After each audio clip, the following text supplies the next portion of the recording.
Hai sahabat, pernah dengar kata-kata ini nggak? Ih, asimu kok dikit banget sih? Ih, payudaramu kecil banget sih? Wah, payudaramu besar amat. Loh, kok putingmu besar banget? Ih, putingmu kok mendelep? Hah? Masa sih bayimu usia segitu beratnya segitu aja? Wah, itu masih tanda-tanda gizi buruk. Hah? Gede banget bayimu. Banyak sekali ya yang berkomentar seperti itu, padahal mereka-mereka itu tidak tahu sebenarnya yang terjadi dengan kita dan bayi kita, iya kan? Nah, yang perlu diperhatikan untuk bunda-bunda semua, silahkan untuk tidak body shaming gitu ya. Ketika kita jenguk nih, terkadang bibir ini gatel, pengen komentari, ya kan? Datang, bayimu bayimu kok kecil ya? Asimu sedikit, asimu seret, asimu nggak keluar. Nah, sakit sekali hati bunda, sakit sekali hati ibunya. Kenapa sih?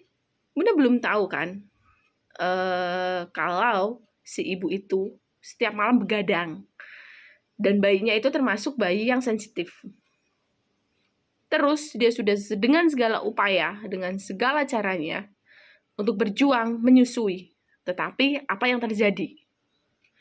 Tidak ada support, tidak ada yang memberikan pujian untuk perjuangannya selama dia begadang, selama dia menyusui, mengalami puting lecet, mengalami mastitis, yang itu rasanya luar biasa, antara hidup dan mati. Tahu nggak, Bun? Tahu nggak semuanya? Itu rasanya luar biasa, demam. Belum lagi kalau sampai putingnya berdarah. Itu luar biasa sekali. Kita nggak bisa tidur. Miring kiri sakit, miring kanan sakit. Nah, sering kata-kata itu kita dengarkan. Atau bahkan diri kita sendiri juga pernah melontarkan kata-kata itu. Astagfirullahaladzim, sedih banget ya. Nah, jadi apa sih yang perlu kita lakukan? Terutama ketika kita menjenguk bayi. Adabnya kan udah ada, Bu. Silakan datang, salam, doakan yang terbaik untuk si bayi tersebut. Mungkin saat ini memang berat badannya belum stabil gitu ya, karena ya masih bayi. Apalagi 1 minggu pertama Bunda baru jenguk, yang dia baru biasanya terjadi penurunan berat badan di minggu pertama ya, asalkan tidak lebih dari 10%. Itu lagi dari 3 kilo, pas Bunda jenguk dia turun jadi 32, jadi 28, turun 2 gram ya, 2 ons. Dan itu menjadi permasalahan. Bibir ini langsung komentar, kok bisa sih turun? Asimu sedikit ya? Asimu nggak cukup ya? Nah, itu yang membuat si ibu hatinya langsung sakit sekali. Padahal itu ada teorinya, 1 minggu pertama terjadi penurunan gitu. Makanya harus dikejar dengan kita juga belajar, oke? Terus ASI juga tidak tiba-tiba deres, ya, tidak tiba-tiba deres, ada prosesnya. Nah, terus yang perlu kita berikan adalah support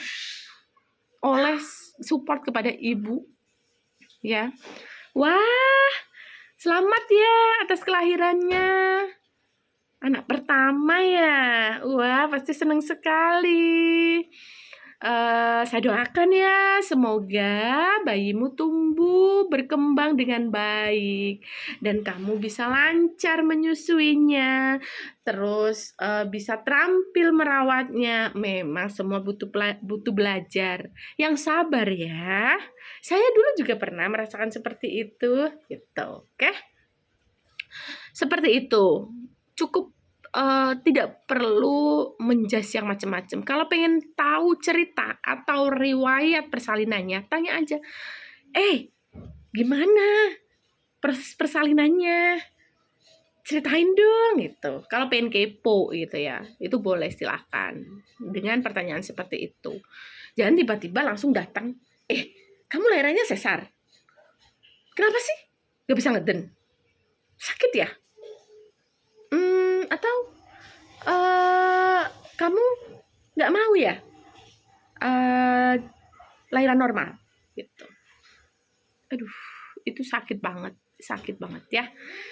Jadi silahkan, yuk sama-sama, kita perempuan, yang kita jenguk juga perempuan. Kita sama-sama punya hati yang sama, yang ingin bisa lancar menyusui, pintar merawat bayi kita, dan kita juga pengen bayi kita tumbuh dan berkembang dengan baik. So, bunda-bunda, kita sudah sering kita dengar di media massa tentang mohon maaf, kejahatan ibu, ya, ibu pasca melahirkan, yang dia membuang bayinya, membunuh bayinya, terus tidak mau merawat bayinya. Itulah yang dinamakan baby blues. Kondisi di mana psikologis ibu itu tidak stabil, ya. Dan yang pastinya adalah ketika pasca melahirkan, hormon di dalam tubuh ibu pasca melahirkan itu belum stabil, ya.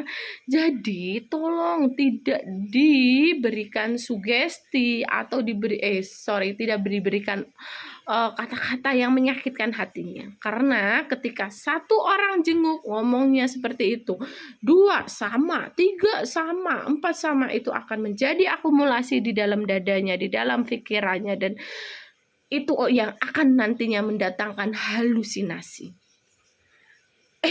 Daripada anakmu sakit, anakmu menangis terus, bunuh saja, lempar saja, supaya dia tidak merasakan kesakitan itu. Supaya kamu tenang, kamu akan ingin menjadi ibu yang baik, yang ingin memberikan yang terbaik, yang ingin bayimu tidak nangis, tidak kesakitan. Nah, na'udzubillah min dzalik. Astagfirullah. Nah, itu akumulasi dari omongan-omongan negatif orang sekitar, ya, orang sekitar, baik di keluarga, teman dekat, teman-teman kantor, atau tetangga, atau netizen yang maha benar. Itu yang membuat hati para bunda, para ibu menyusui, dan mungkin yang hamil, itu akan menjadi sakit banget, ya. Jadi ayo jaga mulut ini, jaga baik-baik. Karena bunda, teman-teman, sahabat, bisa bayangkan gak sih ketika kita ngomong seperti itu, ya, sama si Bu A, asimu sedikit, asimu kok gak lancar, bayimu jadi kecil, nangis terus, ya kan? Yang terjadi apa? Si ibunya udah terjadi akumulasi omongan-omongan negatif sebanyak itu. Akhirnya apa yang terjadi? Seperti kasus yang baru-baru ini, yang melempar bayinya ke sumur. Na'udzubillah. Karena apa? Hanya gara-gara dibilang asinya seret, asinya nggak ada. Hanya seperti itu. Kok hanya, Bun? Iya, hanya dari mulutmu ini, ya. Berakibat apa? Hilang nyawa seorang bayi. Gimana perasaan Anda? Kenapa saya seperti ini? Sedih. Saya adalah seorang ibu. Saya adalah tenaga kesehatan. Saya merasakan sendiri betapa nikmatnya menjadi seorang ibu, gitu ya. Yang alhamdulillah ketika itu saya dapat support system, dan tidak menutup kemungkinan juga ketika ada permasalahan dalam menyusui, merawat bayi, hati ini sedih, menangis sendiri. Jadi, ayo bunda, kita sama-sama perempuan, kita jaga mulut ini, kita beri support. Ketika kita belum mampu memberikan solusi, cukup berikan pujian, ya. Pujianmu sangat dibutuhkan, oke? Pujianmu sangat dibutuhkan sekali, karena mereka sudah berjuang mempersembahkan, mempertaruhkan nyawanya demi buah hatinya. Oke Bunda, mari kita bersama-sama berjuang. Mari kita bersama-sama support ibu hamil, ibu menyusui, supaya waras jiwanya, ya, supaya bisa merawat bayinya dengan bahagia, sehingga menjadi generasi penerus emas, menjadi generasi penerus yang penuh dengan kebahagiaan. Oke, itu dari saya. Salam sukses, salam sehat, berkah dunia akhirat. Terima kasih, saya Bidan Uut.